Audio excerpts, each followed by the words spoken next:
بہن کہتی ہیں ہم دکان پہ بعض اوقات کپڑے خریدنے جاتے ہیں، وہ کوئی قیمت بتاتا ہے، ہم کہتے ہیں نہیں کم از کم کم کر دو، تو وہ کہتا ہے ہم چلو 10% آپ کو کم کر دیتے ہیں، ہم کہتے ہیں نہیں 20% کم کرو۔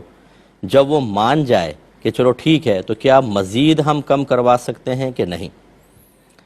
دیکھیں اس میں دو صورتیں ہیں، ایک تو یہ کہ کوئی فکس اماؤنٹ آپ نے آفر کیا اور اس نے قبول کر لیا، اس میں تو اب آپ پیچھے نہیں ہٹ سکتے۔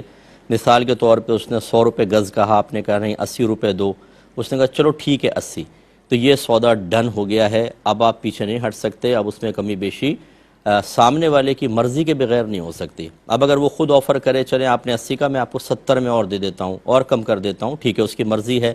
لیکن آپ زبردستی نہیں کر سکتے۔ یوں ہی اس کی مرضی کے بغیر آپ نے کہا میں نے 80 کہا تھا لیکن چلو میں تمہیں 90 دے دیتی ہوں، یہ بھی ہو سکتا ہے۔ لیکن جب اس نے 80 کے اوپر رضامندی کر دی اور اب آپ کہیں 70، وہ کہے 70 نہیں 80 آپ نے کہا تھا، میں نے بس اس پہ ڈن کر دیا ہے، اب آپ پیچھے نہیں ہٹ سکتے ہیں، تو اس پر سودا آپ کو کرنا ہی پڑے گا۔ اب اگر آپ کمی کریں گے تو گناہگار ہوں گے، یا آپ سودا چھوڑ کر چلے گئے کہ ہم نہیں لیتے، تو یہ آپ نے بہت ہی غلط کیا، کیونکہ جب ایجاب و قبول ہو جاتا ہے ایک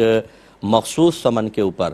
تو بیچنے والے کا حق آپ کے پیسے پر اور آپ کا حق اس کے مال کے ساتھ وابستہ ہو جاتا ہے۔ اب اس کی مرضی کے بغیر جانے کا مطلب اس کے حق کو باطل کرنا ہے اور آپ آخرت میں پھنسیں گے۔